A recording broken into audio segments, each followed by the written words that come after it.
Shalom saudara, selamat berjumpa kembali dalam pendalaman Alkitab serial mengenai Ayub. Kita lebih fokus pada bagaimana Ayub ini dipulihkan, proses pemulihannya. Karena dari proses pemulihannya kita bisa mendapatkan hikmat untuk diterapkan dalam kehidupan sekarang ini. Ayub dipulihkan pada pasal 42, kalau ceritanya itu dalam perikop yang terakhir mulai ayat yang ke-7.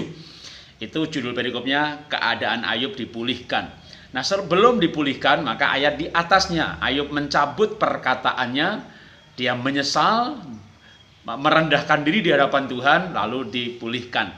Maka menarik adalah apa yang dicabut perkataannya oleh Ayub, tentu yang pernah dia ucapkan. Nah, apa yang dia ucapkan? Nah, sekarang kita sampai pada pelajaran Ayub pasal yang ke-16, di mana judul perikopnya ini Ayub berkata-kata. Ya, jadi ini memang perkataan Ayub. Ayub membantah sahabat-sahabatnya. Dan di dalam pasal 16 ini ayat yang ketiga dan keempat, saya ingin membacakan. Ayub berkata demikian kepada teman-temannya. Belum habiskah omong kosong itu? Apa yang merangsang engkau untuk menyanggah? Aku pun dapat berbicara seperti kamu. Sekiranya kamu pada tempatku, aku akan mengubah kata-kata yang indah terhadap kamu sambil menggeleng-gelengkan kepala atas kamu. Jadi Ayub mengalami malapetaka yang pernah kita bahas. Temannya datang memberikan nasihat. Memang nasihatnya cukup menyindir, bahkan menuduh, menghakimi. Terhadap itu semuanya Ayub sempat kecewa, sempat kepahitan, bahkan dia sempat mengutuk dirinya sendiri. Dan kali ini saya berikan istilah Ayub itu mengutuk teman-temannya. Kenapa saya mengatakan Ayub mengutuk teman-temannya? Karena dia berkata begini, sekiranya kamu ada di tempatku, saya akan datang kepadamu sambil menggeleng-gelengkan kepala. Artinya apa? Artinya begini loh, kira-kira gampangnya kalau misalnya kita ini mengalami kesusahan, lalu teman kita tuh menasihati begini, kamu tuh banyak dosa ya, makanya ngalamin itu, kita jengkel, lalu kita berkata, mudah-mudahan kamu tuh ngalami seperti yang aku alami. Atau kita mungkin nggak di depannya dia, setelah orangnya pergi, masa dia nasihatin saya begini, mudah-mudahan dia ngalami seperti yang saya alami, baru tahu rasa dia, nanti saya ganti akan berkata kepadanya, dosamu banyak gitu ya. Jadi ini Ayub ini mulai seolah-olah menginginkan, mudah-mudahan kamu mengalami yang aku alami. Sekiranya kamu ada tempatku. Wah, ini menurut saya Ayub ini nyaris nyaris apa? Ini satu langkah lagi dia bisa mengutuki Tuhan.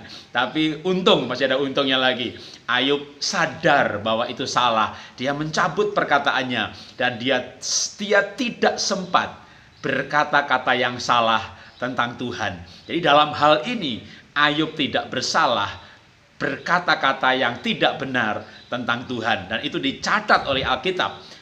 Alkitab menulis bahwa Ayub tidak salah. Bahkan Tuhan berkata kepada Elifas dan dua temannya yang lain bahwa kamu tidak berkata-kata yang benar tentang aku seperti Ayub. Jadi Ayub tidak salah dalam hal perkataannya soal Tuhan. Tapi dia pernah bersalah dalam perkataan yang lain yang dia sadari. Dan itu baru dia sadari setelah berjumpa dengan Tuhan.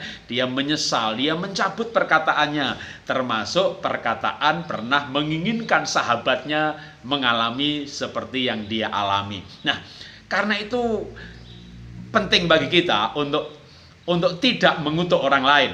Karena Ayub setelah mencabut perkataan ini, Ayub dipulihkan. Maka jangan sampai kita ini sempat pernah mengutuk orang lain. Kalau saya berbicara begini, banyak orang menjawab saya gitu ya. Ya, saya enggak pernah, Pak.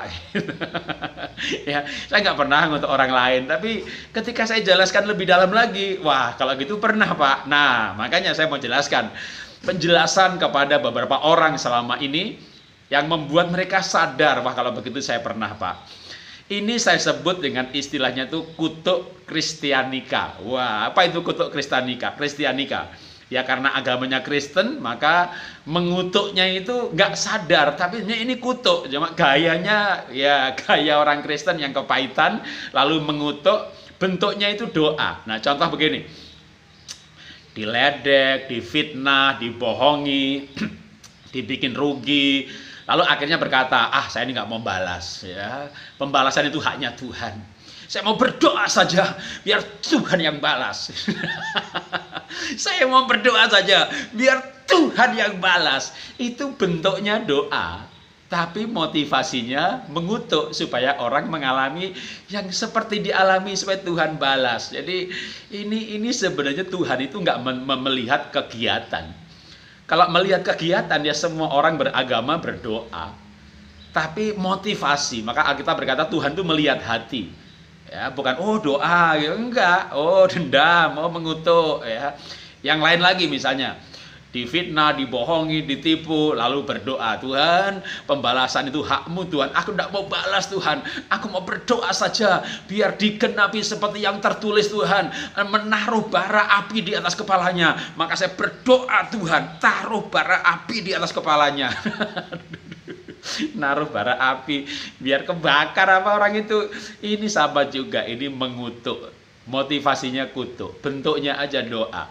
Nah, saya bisa mengajar begini sebenarnya itu karena jujur, ya, karena pernah mengalami. Jadi saya mau kasih kesaksian lagi. Hidup saya ini emang ceritanya banyak, lika-likunya panjang, tidak selalu mulus. Saya pun pernah tidak tulus, pernah bohong, ya, termasuk pernah mengutuk orang lain. Jadi ceritanya begini. Kan saya pernah kesaksian kalau saya ini orang miskin yang merantau ke Jakarta, tinggal di pinggir kuburan Kuningan Jakarta, 6 kali 6 meter persegi, merangkak dari bawah, buka usaha kecil-kecilan, nabung tahun demi tahun. Nah, singkat cerita saya ini punya impian kan, sebagai orang desa ini kan dulu di kampung nih halamannya luas itu. Jadi punya impiannya itu ya punya halaman tuh luas nanti kalau punya rumah. Singkat cerita nabung bertahun-tahun. Tahun 2002, 2001 lah kira-kira, itu saya bisa menabung kira-kira 450 jutaan. Nah, ini waktu itu dengan uang segitu bisa beli rumah nih. Tapi akhirnya saya bilang sama istri, kita beli tanah aja. Ya, harus punya rumahnya kapan? Karena waktu itu kami ngontrak rumah. Ya, kita nabung lagi. Ya, tapi sekarang ini uangnya beliin tanah dulu seluas mungkin, supaya nanti kalau nabung, karena tanah makin lama makin mahal, nggak terbeli, ya stoknya pun udah nggak ada. Jadi akhirnya sepakat kita beli tanah nempel Bintaro Jaya. Jadi memang ini di luar Bintaro Jaya tapi nempel, dapat akses jalan masuk. Wah, 867. Sebenarnya saya pengennya 1000 meter, tapi yang terbesar yang ada waktu itu di couplingnya segitu. Nah, setelah dibayar, maka singkat cerita akta jual belinya nggak dikasih, ditunda-tunda, lalu berbulan-bulan kemudian tanahnya mulai dipatok orang lain, diaku sebagai haknya, kita mulai bertengkar, menghubungi penjual, penjualnya janji akan diukur ulang, itu janji, jonja janji, akta jual belinya nggak dikasih-kasih, lalu sampai akhirnya dikatakan, wah itu tanah sengketa, mau diganti tanah yang lain, bulat lagi, akhirnya balik ke tanah itu lagi, wah ini hitungannya bukan bulan lagi, udah tahun demi tahun. Sampai akhirnya saya menghubungi penjualnya dan berkata, ya Bu, kalau memang bermasalah tanahnya dan nggak ada gantinya, ya uangnya dikembalikan saja sejumlah yang saya bayarkan tanpa bunga. Dan dia setuju. Oh ya Pak, kalau begitu tuh solusi yang bagus. Kami minta waktu 2 minggu ya. Nah, kalau dia minta waktu 2 minggu kan saya tunggu dong. Masa nggak sabar 2 minggu nunggu gitu ya. 2 minggu tambah 2 minggu tambah 2 minggu tambah 2 bulan. 2 tahun juga saudara. Kalau dia bilang saya minta waktu 2 tahun saya marah. Tapi dia minta waktu 2 minggu masa kita marah. Tapi 2 minggu tambah 2 minggu itu lama-lama 2 tahun juga. Setelah beberapa tahun, lebih dari 2 tahun bahkan, kalau saya telepon, pembantunya yang angkat dan bilang ibunya nggak di rumah gitu. Tapi saya iseng-iseng ke rumahnya, ada di teras. Waduh, ini bohong, ini nggak niat mengembalikan. Itu saya pernah jengkelnya luar biasa. Kenapa jengkel? Karena uang itu besar sekali bagi saya yang merantau ke Jakarta, nabung dalam sedikit demi sedikit. Kalau saya orang kaya raya, miliuder gitu ya, uang segitu enggak banyak. Ini kan kita orang miskin yang merantau mengadu nasib ke Jakarta. Jadi dalam kejengkelan itu terus terang saya pernah berdoa seperti yang tadi saya ceritakan tadi. Ya Tuhan, aku mengampuni, aku tidak bisa balas, pembalasan hakmu Tuhan. Taruh bara api di atas kepalanya, biar dia tahu kalau saya ini hamba Tuhan. Biar dia tahu kalau saya hamba Tuhan dan yang saya layani itu Tuhan yang hidup, Tuhan yang perkasa. Wah, doa puasa sebulan, 2 bulan, setahun, 2 tahun. Singkat cerita 5, 6, 7 tahun ya masalahnya nggak selesai juga. Bahkan masalah ini membawa saya pada suatu konsep teologis Kenapa orang benar mengalami masalah? Dan kembali lagi ingat kisah Ayub ya. Ini kisah sebenarnya sebelum kesaksian saya sebelumnya ya, di mana saya mengalami kebakaran itu 2009. Nah, saya sudah mulai ketika mengalami masalah itu tentu mencari jawabannya adalah dari firman Tuhan mengapa mengalami masalah. Dan setiap apa yang saya dapatkan atau diingatkan Roh Kudus sebuah ayat atau konsep, maka bagi kami itu adalah jawaban. Dan waktu itu jawabannya berat sekali. Jadi setelah dibohongin, dijanjiin mundur ini udah bertahun-tahun, udah lebih 6, 7, 8 tahun. Singkat cerita itu sekitar hampir 9, 10 tahun, kami sampai pada titik di mana saya itu udah capek nagih, capek ngurus, lalu sampai pada konsep bahwa ya ini Tuhan izinkan terjadi untuk ujian kesabaran, ujian ketulusan, bahkan ujian yang namanya melepaskan hak. Tuhan, saya datang ke Jakarta nggak bawa apa-apa, sekarang paling nggak masih sehat, ya nggak jadi punya rumah, nggak jadi punya tanah, ya nabung lagi. Jadi akhirnya saya mengajak istri kita berdoa yang mungkin tidak lazim, namanya berdoa melepaskan hak. Tuhan, saya ikhlas, saya sudah nggak mau nagih lagi, kalau dikembalikan ya puji Tuhan, kalau enggak ya enggak. Bahkan saya berdoa memberkati si penjual tanah ini. Tuhan berkati dia Tuhan. Kalau dia diberkati berlimpah-limpah, pasti dia tidak akan nipu orang lain lagi. Kami berdoa seperti itu dan akhirnya ya lupakan aja. Ya namanya sudah berdoa melepaskan hak. Dan juga cukup lama setelah berdoa itu, lebih daripada setahun. Itu penjual tanah itu menghubungin saya. Pak Jarod masih ingat saya. Gimana nggak inget saudara, ratusan juta itu harganya, dikumpulkan bertahun-tahun. Ya saya bilang, inget Bu, kita bisa ketemu nggak nih? Wah saya udah lama nggak nyari, diminta ketemu. Akhirnya saya datang ke rumahnya. Ibu ini beragama berbeda dengan saya. Dan dia bercerita bahwa suatu malam dia bermimpi. Dalam mimpinya itu dia didatangi Tuhan. Dan dibuat gelisah luar biasa. Sampai dia takut kalau mati bagaimana. Dan dia ingat ada masalah yang dia belum selesaikan, yaitu masalah tanah saya. Dan dia berjanji kepada saya, Pak Jarod sabar ya Pak ya, saya akan selesaikan. Dan itu benar-benar dalam waktu tahun itu, saya diberikan sertifikat tanah itu, kami cek ke BPPN dan segala macam, sertifikatnya asli, dan itu membutuhkan waktu hampir 10 tahun, bahkan itu terjadi setelah kami melepaskan hak dan memberkati orang itu. Dari situ saya belajar bahwa, wah, ketika orang memberkati, mengucapkan kata-kata berkat, hatinya dipulihkan, maka dampaknya jauh lebih dahsyat daripada berdoa supaya Tuhan yang balas. Supaya Tuhan yang balas. Udah doanya udah macam-macam, Tuhan bikin dia gelisah, Tuhan ingatkan dia tentang saya. Ya nggak inget-inget, itu udah bertahun sampai akhirnya udah istilahnya tuh udah pasrah. Nah, kembali kepada kasus Ayub. Ketika Ayub pergumulannya begitu panjangnya, bahkan dia sempat berkata kepada sahabatnya, sekiranya kamu ada pada tempatku, mudah-mudahan kamu ngalami seperti yang aku alami. Kira-kira begitu. Lalu Ayub bergumul sampai pasal 38, di mana Tuhan berbicara dengan Ayub. Ayub merespon Tuhan di pasal 40 dengan berkata bahwa aku ini hina di hadapanmu. Kesalehanku ini seperti kain kotor kalau kata Yesaya. Dan dia menyesal di hadapan Tuhan. Dia mengakui bahwa rencana Tuhan tidak ada yang gagal. Dan dia duduk dalam debu abu mencabut perkataannya. Mencabuti perkataannya. Tentu perkataan-perkataan yang salah yang pernah dia ucapkan. Nah, waktu Ayub mulai mencabut perkataan, tidak mengutuki temannya tentunya, karena sebelumnya dia mengutuk temannya, maka diganti memberkati temannya. Saya ingin bacakan Ayub pasal 42 ayat yang 10. Ini ayat kunci juga mengenai proses pemulihan Ayub. Ayub pasal 42 ayat 10 saya akan bacakan buat Bapak Ibu Saudara.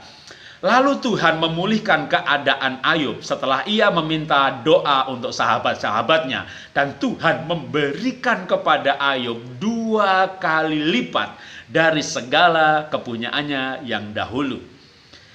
Ayub yang sakit, Ayub berdoa buat temannya yang sehat. Ayub hartanya habis, Ayub berdoa buat Elifas, Bildad, Sofar, Elihu yang diberkati Tuhan. Ayub yang ada masalah dan dia berdoa memberkati teman-temannya yang tidak ada masalah. Tapi kalau itu sebenarnya ada masalah. Kenapa Tuhan marah? Tuhan marah dalam Ayub pasal 42 ayat yang ke-7. Tuhan berfirman kepada Elifas, Bildad, dan Sofar. Ya, kepada Elihu tidak. Nanti kita akan bahas dalam episode selanjutnya kenapa Tuhan tidak marah kepada Elihu. Tapi Tuhan marah murka kepada Elifas, Bildad, dan Sofar. Dan Tuhan bilang kepada mereka bertiga ini, kamu datang kepada Ayub supaya Ayub mendoakan kamu. Maka mereka datang kepada Ayub minta didoakan supaya Tuhan tidak murka. Karena kalau Tuhan murka, jangan-jangan Elifas, Bildad, Sofar mengalami seperti yang Ayub alami. Dijara, dirampok, rumahnya kebakaran, anaknya mati, badannya sakit. Nah, ini Ayub menurut saya menghadapi ujian yang berat. Kan Ayub pasal 16 tadi dia berkata, sekiranya kamu ada pada tempatku. Dan sekarang ini Ayub ada dalam posisi, tidak lama lagi ini temannya bisa dalam posisinya dia. Kalau Ayub tidak berdoa kepada Tuhan, mohon supaya Tuhan ampuni sahabatnya. Jangan sampai sahabatnya mengalami seperti yang dialami. Padahal sebelumnya Ayub kan memang mengharap begitu. Sekiranya kamu di tempatku. Nah sekarang ada posisi nih, teman-temannya bisa mengalami seperti itu. Tapi Ayub udah berjumpa dengan Tuhan. Berbeda. Orang kalau sudah berjumpa dengan Tuhan pribadi akan berbeda. Sebelumnya Ayub ingin sekali sahabatnya mengalami seperti yang dialami. Artinya Ayub jengkel, Ayub kepahitan. Ketika orang mengalami masalah, mengalami musibah, lalu orang lain nggak ada empati, nggak ada simpati, bahkan mungkin menghakimi, mulai ada gosip, wah pasti dosanya banyak tuh, pasti punya kesalahan, cuma kita nggak tahu aja kesalahannya apa. Muncul sebuah hasrat, mudah-mudahan dia mengalami seperti yang aku alami. Tapi waktu kita berjumpa dengan Tuhan, waktu saya sendiri berjumpa dengan Tuhan, kita tidak sampai hati berkata, mudah-mudahan dia mengalami seperti yang ku alami. Enggak, kita tidak akan berkata-kata seperti itu. Karena kita sudah merasakan bagaimana beratnya pergumulan itu. Kita tidak mau orang lain mengalami pergumulan itu. Kasihnya terlalu besar bagi kita. Kasih Tuhan terlalu kuat kita rasakan. Sehingga kita tidak tega orang yang menjahati kita pun akan mengalami seperti yang kita alami. Bahkan kita berdoa, Tuhan berkati dia. Tuhan berkati dia. Jangan sampai dia mengalami yang saya alami. Cukup saya yang mengalami Tuhan. Waktu saya berdoa seperti itu, Tuhan pulihkan saya. Jadi itu sertifikat dikembalikan, bukan dikembalikan, tadinya nggak ada, akhirnya saya mendapat sertifikat tanah. Yang puji Tuhan ya, itu akhirnya tanah itu harganya bisa lebih dari 10 kali lipat dari harga yang kami bayarkan. Kan harga tanah naik luar biasa. Sehingga akhirnya kami bisa membeli tanah yang sekarang ini di mana syuting ini berada ya, 1.500 meter lebih di Bintaro sektor 9. Di mana dulu sektor 9 ini belakang, tapi sekarang pintu tol tuh keluarnya dari sektor 7 dan satu lagi dari sektor 10-11 ya, dari Gerahara ya. Ini dari rumah saya hanya 4 menit ke pintu tol, akhirnya ini jadi depan. Jadi Bintaro yang namanya ada mall, ada hotel, perkantoran, dari rumah saya bisa jalan kaki dan 1 meter sudah bisa 12 sampai 15 juta dan halaman rumah kami 1.500 meteran. Nah, ini berkat yang kami dapatkan yang sebenarnya kayak wow, di luar dugaan kami akan punya rumah dengan halaman yang luas di sebuah pusat kotanya Bintaro Jaya yang dulu ini bukan pusat kotanya. Sekarang tiba-tiba kawasan bisnisnya berkembang di sekitar sektor 7, 9, 10 ini. Nah, kembali kepada Ayub. Hal yang sama terjadi pada Ayub. Setelah Ayub memberkati sahabat-sahabatnya, maka apa yang terjadi? Saya ingin bacakan saja ayatnya ya. Ayub pasal 42 ayatnya 11 sampai 17. Panjang, tapi saya akan bacakan supaya inilah kisah firman Tuhan mengenai Ayub setelah Ayub memberkati sahabat-sahabatnya. Ayub pasal 42 ayat 11 sampai 17. Kemudian datanglah kepadanya ini Ayub. Kemudian datanglah kepada Ayub semua saudaranya laki-laki dan perempuan dan semua kenalannya yang lama dan makan bersama-sama dengan dia di rumahnya. Mereka menyatakan turut berduka cita dan menghibur dia oleh karena segala malapetaka yang telah ditimpakan Tuhan kepadanya atau diizinkan Tuhan kepadanya. Dan mereka masing-masing memberi dia uang 1 kesita dan sebuah cincin emas. Tuhan memberkati Ayub dalam hidup yang selanjutnya, lebih daripada hidupnya yang terdahulu. Sesudah itu Ayub masih hidup 140 tahun lamanya. Ia melihat anak-anaknya dan cucu-cucunya sampai keturunan yang keempat.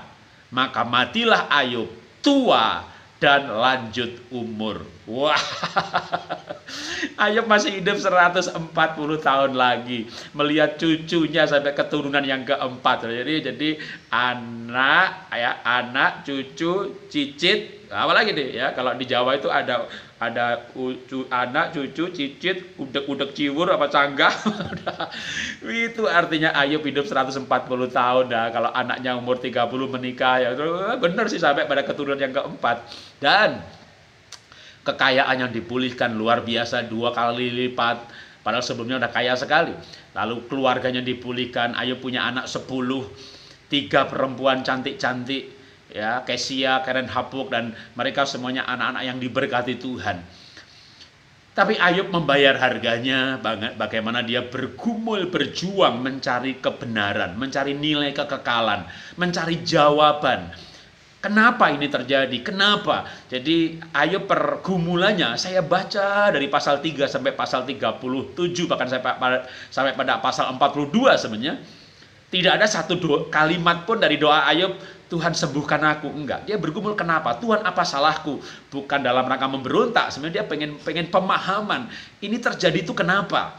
Sampai akhirnya Ayub menyadari bahwa Allah itu luar biasa. Dia mengizinkannya sampai dia bertemu pribadi dengan Tuhan untuk menyempurnakan dia. Memang dia saleh, tapi pernah mengucapkan kata-kata kutuk, kecewa, kepahitan. Dia cabut semuanya. Dan dia sampai pada pengertian juga bahwa Tuhan itu punya rencana yang baik. Dan rencananya tidak pernah gagal. Sekalipun peristiwa-peristiwa gagal terjadi dalam hidupnya, tapi Tuhan rencananya enggak. Ini diucapkan oleh Ayub tentu setelah dia sampai pada pemahaman itu.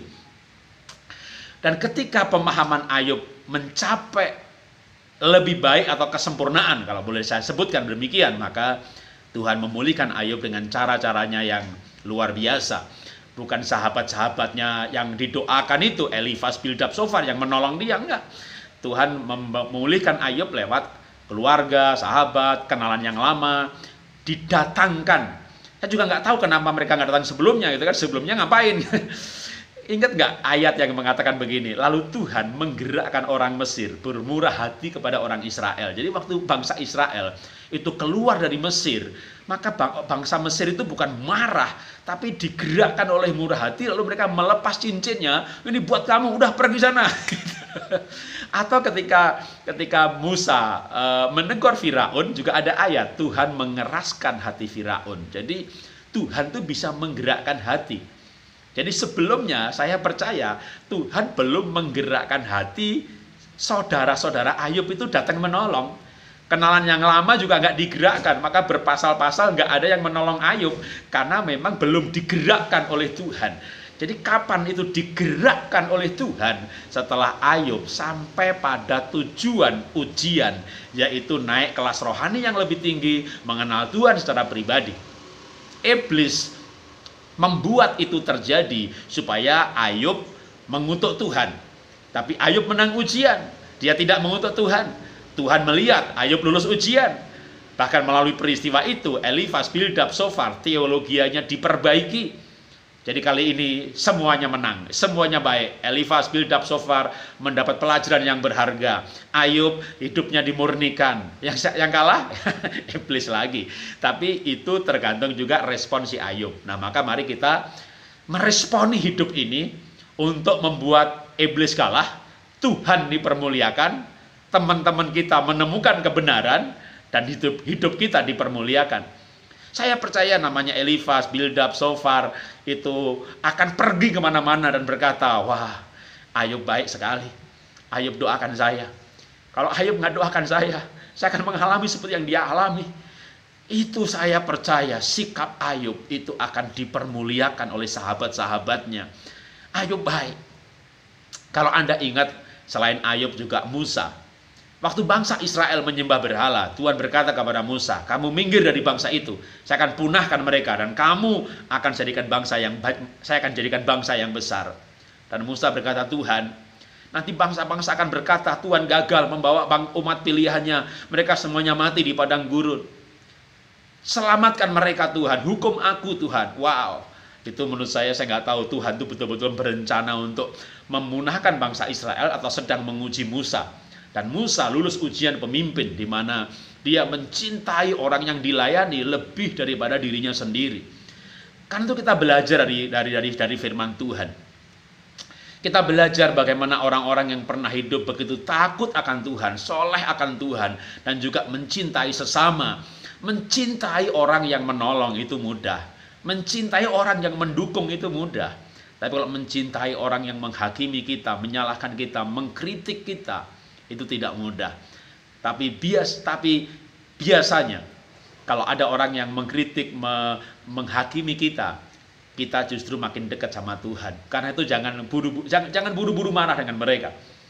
Kalau ada kritik, emang lebih baik kita merendahkan diri di hadapan Tuhan. Kalau kita sudah menemukan sebuah pelajaran dan kita merasakan kebahagiaannya menemukan pelajaran, kita berdoa, Tuhan, mereka yang mengkritik itu karena tidak merasakan seperti yang aku rasakan, perjumpaan dengan Tuhan yang membuat namanya harta benda bahkan tidak utama lagi. Kebenaran itulah yang utama, hadirat-Mu itulah yang utama. Karena itu Tuhan, aku puas dengan pelajaran ini, aku puas dengan perjumpaan dengan Tuhan. Maka waktu Elifas, Elihu, Bildad, dan Sofar datang kepada Ayub, doakan kami. Elifas, Bildad, dan Sofar. Maka Ayub doakan mereka. Karena Ayub sudah selesai permasalahannya. Dia menemukan Tuhan. Dia menemukan kebenaran. Itu membuat dia disanggupkan menghadapi badai kehidupan. Disanggupkan juga bahkan mengucapkan kata-kata berkat untuk sahabat-sahabatnya. Karena itu tantangan saya buat saudara hari ini adalah apapun yang Anda alami. Mungkin dikecewakan teman, dikecewakan sahabat, bahkan mungkin ditelikung di persimpangan, ditusuk dari belakang, Anda dikhianati, Anda punya pengerja yang Anda hidupi, Anda biayai, dan Anda justru dikhianati, Anda bisnis, Anda diberkati, lalu Anda mulai menolong orang lain, memberikan bantuan modal, bantuan barang secara konsinyasi, dan Anda ditipu. Dalam hidup ini banyak hal-hal yang menyakitkan. Pengkhianatan terjadi bahkan dalam kelompok-kelompok orang yang kita layani. Dalam dunia pelayanan, itu bisa menyakitkan, itu bisa memancing kita untuk kita mengucapkan kata-kata kutuk. Tapi sekali lagi, kuatkan hati. Rasakan kasih Tuhan yang membebaskan kita, yang memberkati kita, sehingga kita bisa mengucapkan kata-kata berkat terhadap orang-orang yang tidak memberkati kita. Mari kita berdoa bersama-sama. Bapa, kami datang kepadamu setelah pelajaran ini Tuhan. Kami belajar dari Ayub yang secara manusia dia pernah jengkel kepada teman-temannya yang tidak menolong. Bahkan dia pernah berkata, sekiranya kamu mengalami yang aku alami. Dan Ayub ada dalam posisi temannya akan mengalami hal itu seperti pengharapannya. Dan temannya akan mengalami apa tidak tergantung doanya, karena doanya yang dijawab oleh Tuhan. Doanya didengar oleh Tuhan, dan Ayub memilih. Dia mendoakan sahabatnya, Tuhan ampuni sahabatku, berkati mereka.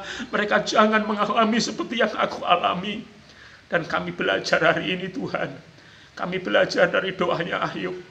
Biar kami juga berdoa untuk orang-orang yang membenci kami, untuk orang-orang yang mengecewakan kami, untuk orang-orang yang mengkhianati kami, untuk orang-orang yang tidak menolong kami saat kami susah, saat kami disingkirkan, saat kami dalam bayang-bayang maut, saat kami dalam lembah-lembah kekelaman, saat kami Tuhan seperti orang kusta yang dihindari orang.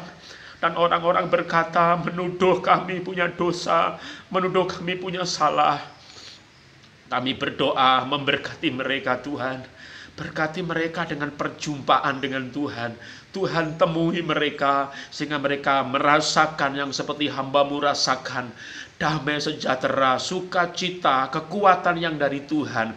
Karena kami percaya Tuhan, ketika teman-teman kami mengalami seperti yang kami alami, yaitu perjumpaan dengan Tuhan, maka mereka tidak akan memfitnah lagi, mereka tidak akan kejam lagi, mereka tidak akan menghakimi lagi, mereka juga akan punya kebaikan.